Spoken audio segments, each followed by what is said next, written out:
So my name is Mrachek. I'm the Director of Child Nutrition for Fayetteville Public Schools in Fayetteville, Arkansas. We have around 10,000 students that are enrolled with our district and 15 serving sites and 16 schools. One of them is a virtual school. Our free and reduced rate for this school year is 41%, so it has increased slightly since the previous year.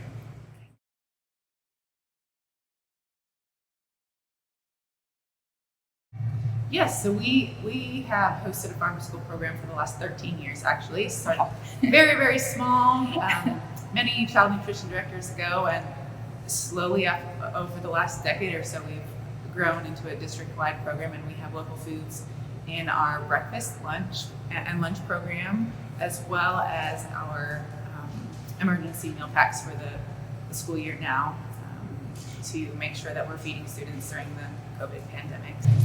Pre-COVID, we would serve about 4,500 lunches and about 2,100 breakfasts. So,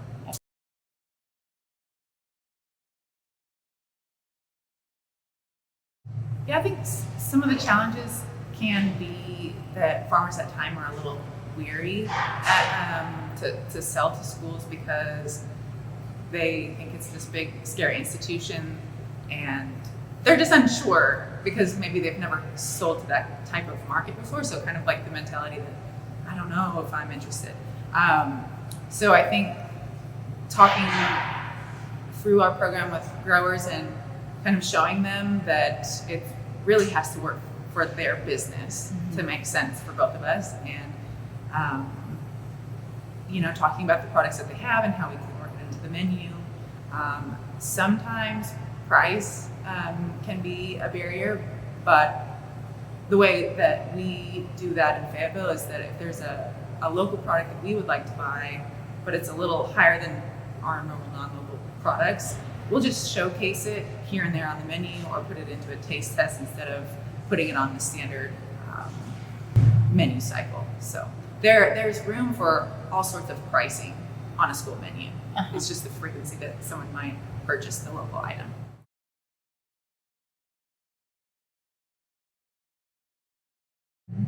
So an order and delivery schedule is probably our best friend in all of that, so that growers know what to expect when they can hear from us on receiving an order so they can get it ready for delivery. Okay, so I think another system that's important for us is consistent communication via email. Especially, we require growers to use email for our order confirmations and all of that, and also to kind of forecast what they're going to have. I love to have that in written format so that when I'm menu planning, I can refer back to emails or our bid documents because I'm menu planning months in advance, and it's nice to have that all in one place and then follow up closer to time on orders.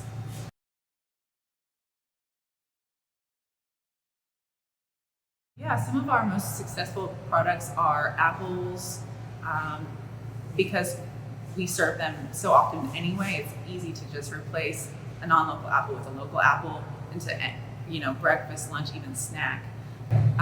Ground beef is another really successful product for us because it's frozen and we can order large amounts and then use it down as we cycle through the menu.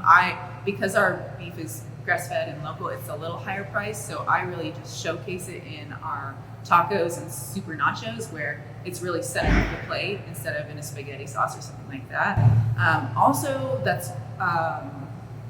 we have kind of a nice logistics protocol worked out because we'll coordinate their processing date with their delivery date. So they take their cows to the processor, and when they're ready to pick up, on their way home, they just drop them at our district warehouse. So then they don't have to have the storage space on their farm for 1,000 pounds of beef every month. Yeah. Rice is really nice. It's shelf stable. I mean, we can buy a truckload at a time and use it down. That's really helpful for us because then we have the consistency, and the grower has made one delivery. They get, one check, and then they can kind of mark it off. Also, for the summer program and in the spring and fall, thankfully we have 4 seasons, so we're able to showcase a lot of fresh product in the fall and into the spring: strawberries, tomatoes, bell peppers, things like that.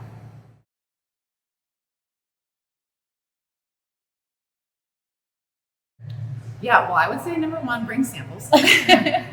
You will have, a lot more luck with the child nutrition director when you bring them something tasty to eat, and also so you can showcase how different the flavor might be, or bring some different varieties that maybe they've never seen before. They're used to seeing that from their brokers, so to kind of align with that would be great. Also, come to the conversation knowing what you need for your farm operation, just so that they can plan accordingly and you can decide together whether it's a good market for your operation.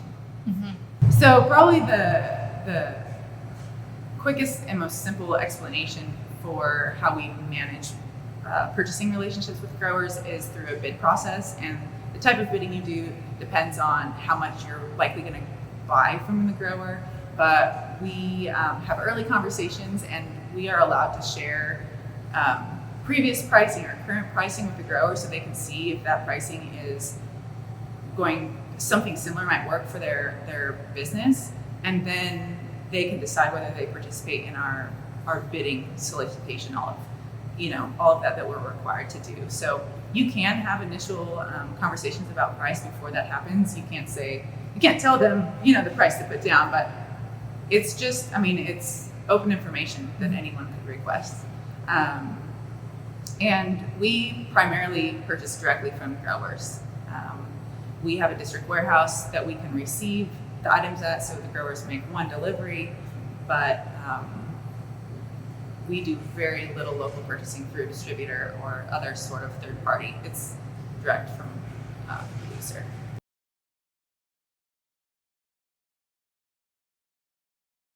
So we continue to purchase local products from our growers. It's less, mostly because we're feeding fewer kids in general. We do have the virtual option, so a lot of families are teaching their kids at home, so they're not coming to our cafeterias, but we are still purchasing a variety of products. We're not allowed to have salad bars right now, and I agree with that for safety, precautions, but through our meal pack program, we have been able to adjust and continue to buy local products because of the way our meal pattern is set up, and we're offering weekly meal packs. Instead of chopping up one serving of lettuce, we can actually stick a whole head of lettuce in, or a whole sweet potato with a recipe, and we can continue to buy locally. We're just actually doing less prep, which is great because it takes less time to put these things together. And I have actually written grants to keep purchasing local product as well. I still purchase with my operating budget, but it's kind of supplemented with grants. And people are very willing to award grant money for local purchasing right now.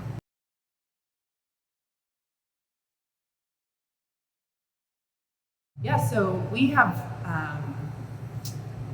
various meal packs depending on the number of days that students go to school. So these meal packs are for them to take home and eat when they're learning virtually, whether they're completely virtual or just a few days a week. So, and actually in a few weeks we'll be starting to offer weekend meals as well. So we'll just include the weekend meals in those meal packs. But basically it's every food group component that we are required to serve packaged and put into like a large bag. So it's all the breakfast components, all the lunch components, including milk, and they're frozen, and so we can keep them safer because they're frozen, and then there's more wiggle room to get them home to families and get them into refrigeration. And so that has worked really well for our community and our district.